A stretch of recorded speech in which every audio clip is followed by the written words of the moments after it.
Howdy. Howdy. Oh, okay. Yeah, my daughters tell me, you can't say howdy. Sure I can say howdy. Why not? So, good morning. Welcome. Nice to be here today. I'm going to try not to talk too long because I understand a lot of people have a party to go to today. And my biggest fear is that all those people that are driving out Route 80 think I'm just tricking them into going back to the storage unit to clean it out again. But that's not true. It's empty! And I got to give a hand. If I named people, I would forget someone. So there's just so much effort by so many people. And we were sitting in a board meeting. I guess Andy might have been his first board meeting, and Andy just said, well, let's clean it out. And I was like, well, I've thought of that before, but, we actually did it. We actually whatever you said, started it, sparked it. So that's nice. We're saving $250 a month. Right? And we have wonderful people here who sponsor Sundays. And I think the sponsor is Giovanna is sponsoring our Sunday today, and thank her for that. But the reason I bring that up is because $250 is 2 Sundays here. Yeah. Just think of the shift of what we can do with that income. So, this year's theme is a grand rising. It's perfect for our organization. It's perfect for us. It's perfect for here. It's perfect for my life. I'll tell you that, and it might be for you too. But it begs the question for me of a grand rising from what and to what? It's, that's nice. Grand rising, right? If it's if it's not a grand rising, what do you have? You have a rising of the same old stuff, which is kind of like being in the movie Groundhog Day and waking up and having the same old stuff happen over and over and over. So it's great that we have that opportunity to do it. But the theme for the month is, that's how we've never done it. Well, we're all familiar with the inverse of that, right? Which is, that's how we've always done it. Right. Which, by the way, sometimes that works, but a lot of times it's what I call traditional ignorance. We just always did it that way. We'll keep doing it that way. Nobody wants to see change. Like they say, I'm all for change as long as I don't have to do anything different, right? So this one is, the topic for today is it's a brand new day. And as we go, right, new baby day. I was not familiar with the term baby day, brand new baby day, but that's what they said, brand new baby day. So, we have a brand new baby here today, so that's good. That really helps emphasize the point. And then as we go through the other weeks, it'll knowledge of the past and trying to figure things out and a number of different topics. But in the middle of the month, we have Sonny Cantrell coming to talk to us, so we'll be a little bit off on that. So, before I get into that topic, there was something that hit me. If you've been here long enough, you know I love this community. And I know I love and I know what we have to offer here. And I was watching a movie the other night, and somehow somebody came into town and stole my wife away. And I had nothing to do but watch movies, so I said, all right, well, they're out. And I saw this movie called All Saints. And this All Saints movie was, as near as I could tell, the guy in it was the lead guy from My Big Fat Greek Wedding. And he's a minister, right? So I'm looking at this and I'm watching and I'm going, okay, this looks like a Hallmark movie for ministers, right? It just had that feel to it. And Hallmark movies came up a few times at the convention. So I said, you know what? I'm tired. I got to get over this cold by Sunday so I can talk. I need to just put on something mindless like that. And it's a story about a minister who gets put in charge of a church that they're going to sell, and they just want him to organize it to sell it. But then he decides he wants to save the church. But he's going through all sorts of struggles. And there was one line that really grabbed me, that really talks to who we are. And this is a beautiful line. And the minister is trying to save it with a whole bunch of immigrants from, they're called the Karen, K-A-R-E-N, from Burma, I believe it is. And all these people are coming, and they're going to be in really rough shape if he doesn't do this. So they're having trouble, and his son says to him, you know, what's going to happen to these people? What's going to happen? You know, if we don't do this, where are they going to go? And the father says to him, well, son, who made you sit in the corner? I see you over there. So the father says to him, son, we're going to pray to God, and we're going to ask God to help them. And the son looks at his father and he goes, aren't you God's help? Bingo. There's our teaching. That's who we are. That's what we teach here. We are God's help. We are the expression of God. We are the ones who need to be there for other people. We are that. We teach that. That's what we believe, that we have been put here. And in particular, I like doing this here today because, and I've mentioned this before, when I was a senior in high school, I heard a rabbi speak, and I thought, this guy makes a lot of sense. And what he said was, if you want to show your love for God and honor God, then what you need to do is take care of that person sitting across from you. That's how we show that. I was raised Catholic. I'm like, I like this guy. I can get in line with this way of thinking. Even, he said, if you're sitting in meditation and someone walks into the room, you stop meditating and you acknowledge the presence of God that just came in the room. So I just wanted to bring that up. You know, if you're sitting around, you want to watch that movie, that's fine. Actually, it turns out in the end, it's a true story. And the guy ends up saving this, and they turn it into this farm for all these immigrants, and they save, and they raise money, and it's a great story. They put him in charge of some church in New York for like 20, 30 years. He might still be there. So it really, really is a good story. But to get back to our topic for today, how many people here believe that you might be impacted, dare I say, suffering from something in your past? All right, so I have a question for you. Does the past exist? We talk about it all the time. There's no yesterday, there's no tomorrow. We're suffering from something in the past, but the past doesn't exist. We got a little conflict in our belief here, right? So,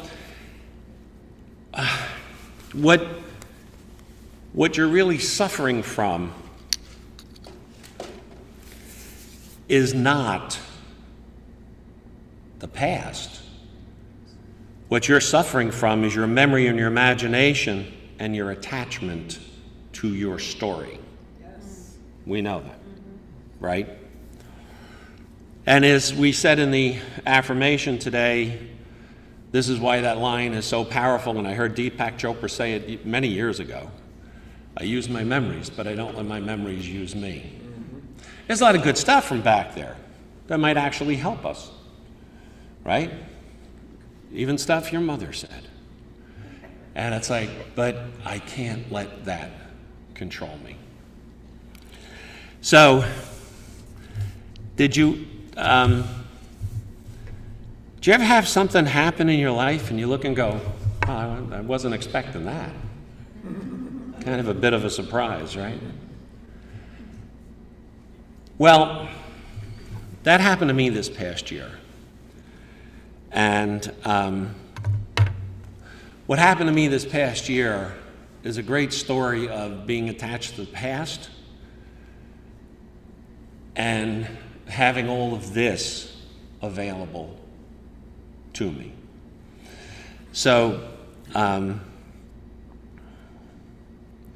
a year ago, I had a knee replacement, and something didn't go well. And I stood up after the surgery to go home that day, and my feet were numb, and I was like,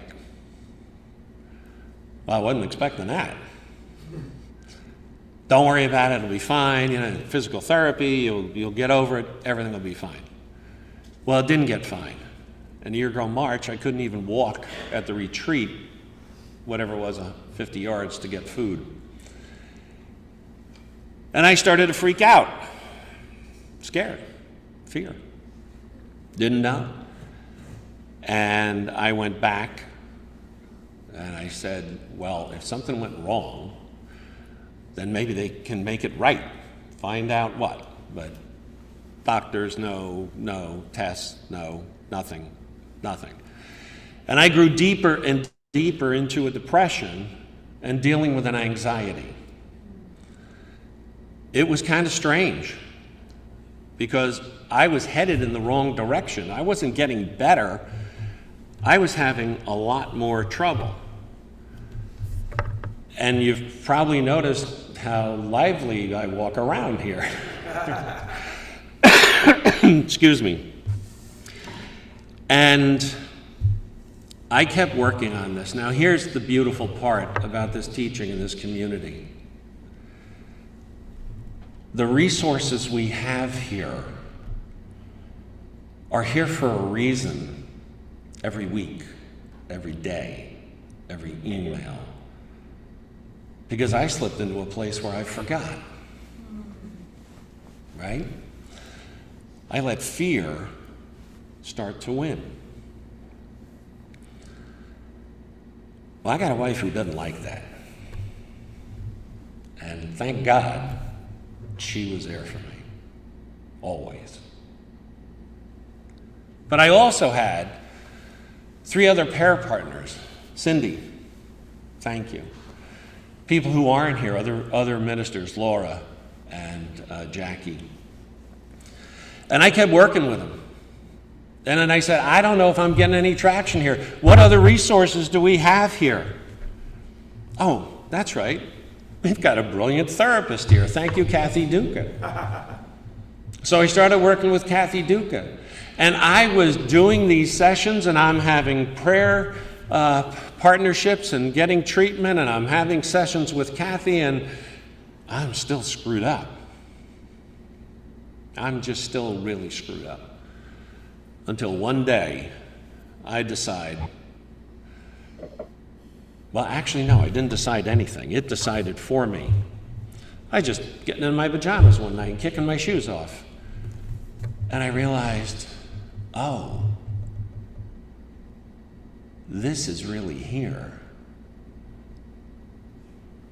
I had suffered through an awful lot of back pain. I've had, I've been sliced and diced, and this snapped and that broke, and surgeries and everything else. So I'm used to pain. But I realized the reason I was able to handle all that is because I knew there was an end in sight. I knew that whether it took 2 months, 3 months, whatever it was to get over my back problem, I'd be okay. Nothing in this situation was telling me I was going to be okay. Except my prayer partner. Those people praying for me. And Kathy. So I all of a sudden realized that was an issue. And I had that awareness. And I was exhausted. The fear, the anxiety. It's exhausting. And then one day, I realized in the middle of a prayer session, I don't even remember who it was with, that I wasn't exhausted from what was happening to me physically. I was exhausted from fighting against what is. I refused to accept that that's where I was. And I was kind of woken up to that because somebody connected me with a guy that was going through the exact same thing. He was 4 years into it, and man, he had all sorts of, he couldn't use his legs at all, and he had all these things to drive his car and do this and this. And I talked to the guy, And he said to me, you know, you really ought to wake up to what's happening and what's going on and what you need to do. And I was like, okay, maybe I should look at this differently. But then one day in that prayer session, I thought, I'm not struggling against my body. I'm struggling against my mind. I'm struggling against my acceptance of what is. I was in denial. I kept walking around going, no, this can't be happening to me. It's just not happening. I'll be okay. This is going to be fine. This is not happening. Was it spiritual bypass? I don't know. But to borrow a word from Ernest Holmes, it was stupid. This was not. So the minute I realized that, my whole life changed. The minute I realized that,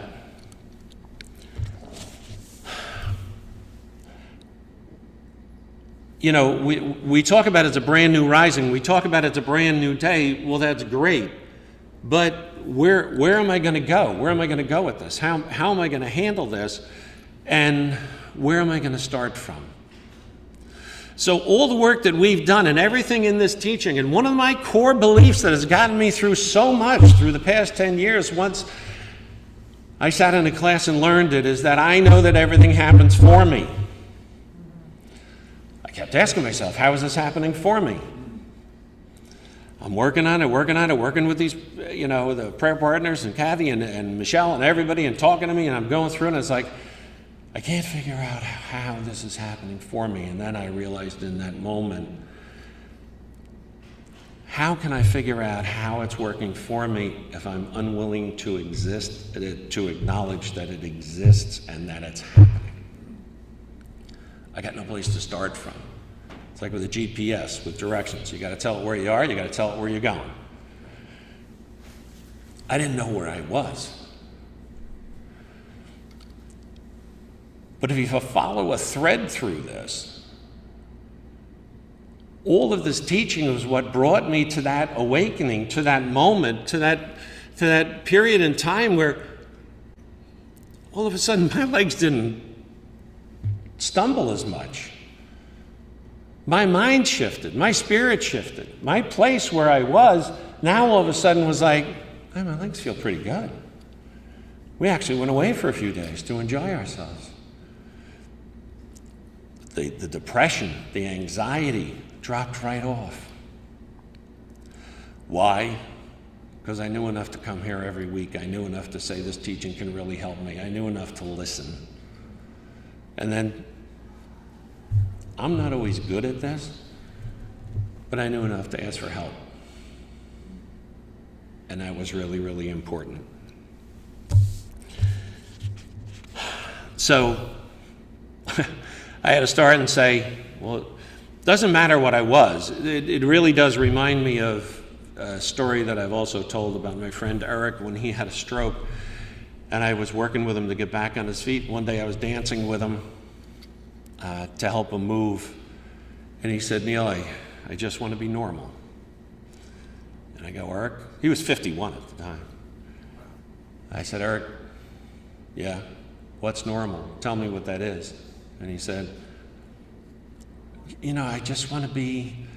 I said, go ahead, say it out loud. He says, well, like I was.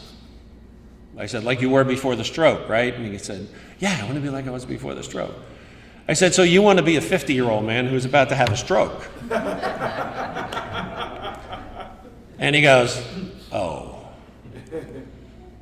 Well, this is my question to myself. Do I want to be? I don't want to be what I was before. If you had said to me, Neil, you can have your legs back right away, I would have said yes. But that's not life. That's not the next step. This is my next step. I just spent a week down at the convention with Michelle, and I walked all over the place more than I have done in a year. And I was tired. Thank you. And I got a beautiful cane for Christmas. I haven't used it in 2 weeks. Yeah. I will use it. Unlike Weebles, I do wobble, but I also fall down. So.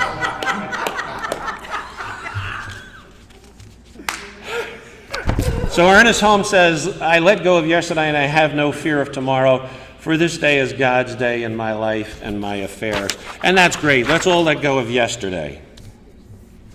But in what we're talking about here today, if I let go of yesterday and I forget about the past and I say I'm open to the new and it's a brand new rising, I let go of all that, then who am I? Who am I going to be? You know, if I'm never going to be the same, nothing will be the same. My life won't be the same. Praise the Lord. Fine by me. Because this has taught me so many things. And in this lesson of a grand rising, you know, this is coming out of, it's coming out of a place that you think maybe you've healed, that you think maybe I've done enough work, that you think maybe, oh, I took all of Reverend Michelle's classes, oh, I did all this online, oh, I'm a practitioner, oh, I'm a minister. Well, as they say, big effing deal. You're still human. Right? Yes. But I have this. You have this. We have this teaching. We have people that spent 20 years plus helping us establish this community to support each other and heal each other. Thank you, all those people.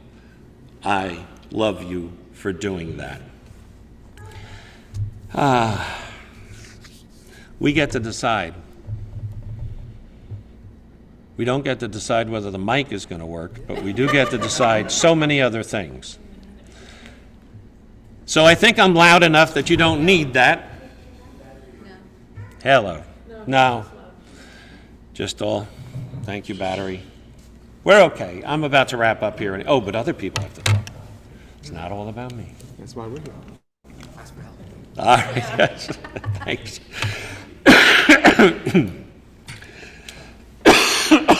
Excuse me. Please think about it. But more than that, act on it. Call for help. Ask. We got the list of practitioners. We have the teaching. I've been in so many redundant classes that sometimes you think, what's the point? Yeah, I just figured out what the point is. There is no done. But we've got everything we need to get as close as we can to that, what we need. And it's a thrill a minute.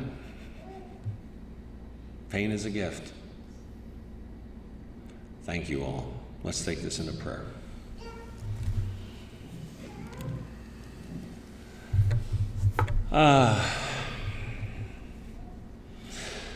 So yes, there is a power and a presence. There is a power greater than us in the universe, and we can use it, and we are using it.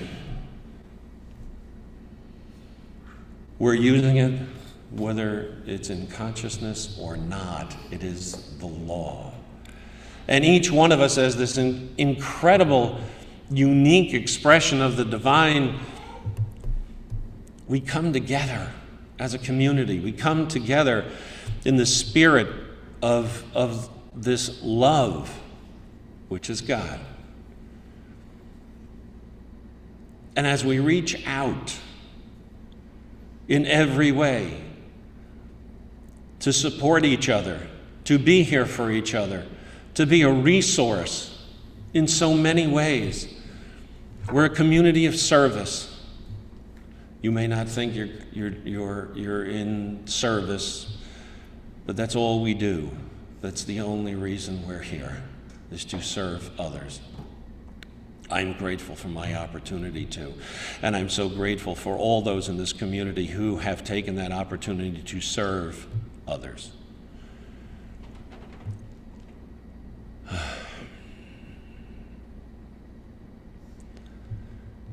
This is a friendly universe.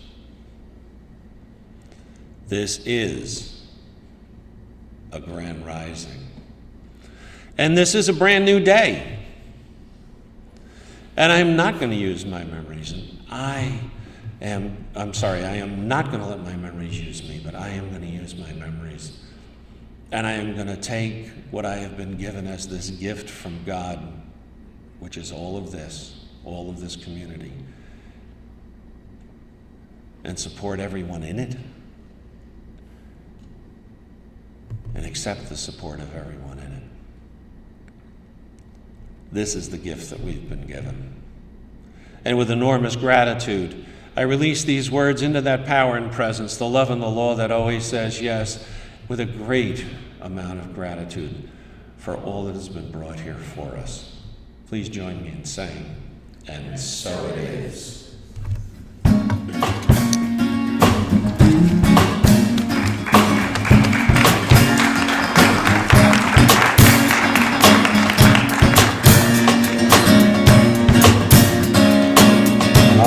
We invite you to stand and get your bodies moving if you care to. Remind you of that place that is the one and only all, where everything is. This song says, in the land of I am more than I am. I am more than I was, I am more than I will be. I simply am all that I am.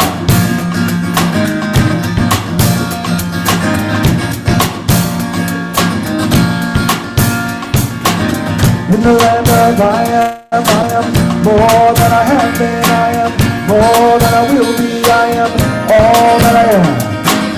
In the land of I am more than I have been, I am more than I will be, I am all that I am. In the land of I am more than I have been, I am more than I will be, I am all that I am. In the land of I am more than I have been, I am more than I will be, I am all that I am. And the songs of all my great-grandmothers, and the dreams of all my great-grandfathers, and the way to rise the other pain, all live,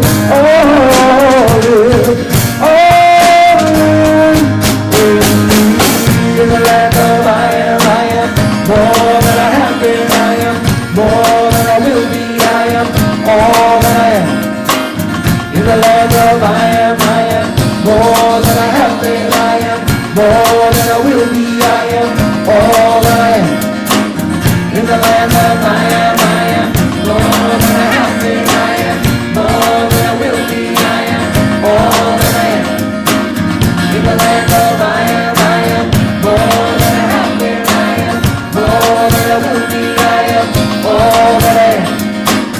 And the smile of all the unborn children, and the dream of a better way to come, and the dance of the heaven with the earth, all live,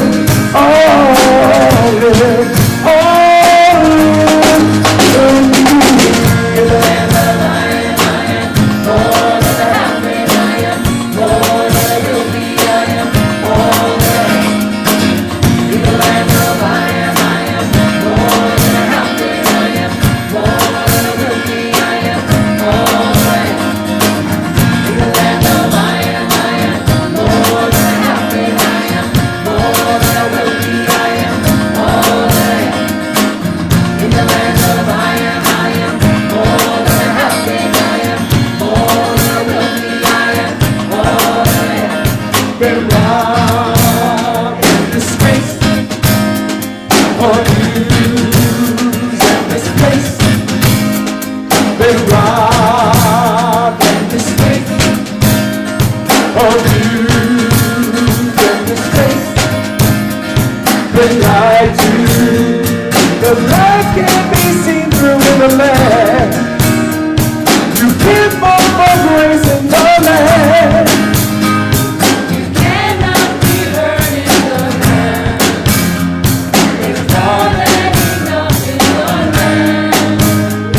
You're always at home. Always at home, always at home. Always at home. Always at home.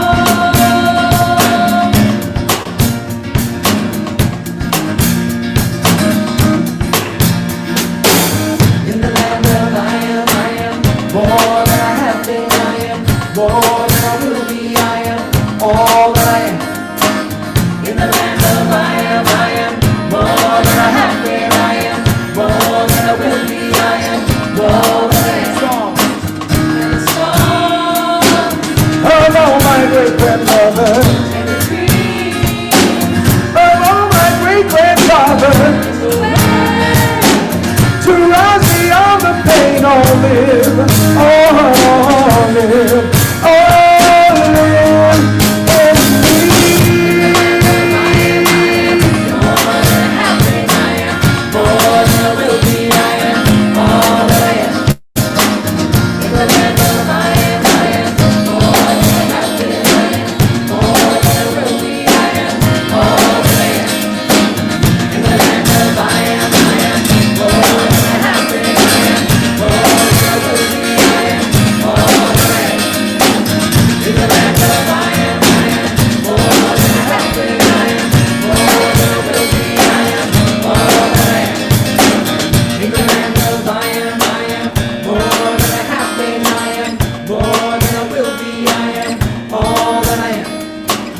In the land of I am, more than I have been. I am more than I will be. I am all that I am. In the land of I am, more than I have been. I am more than I will be. I am all that I am. In the land of I am more than I have been. I am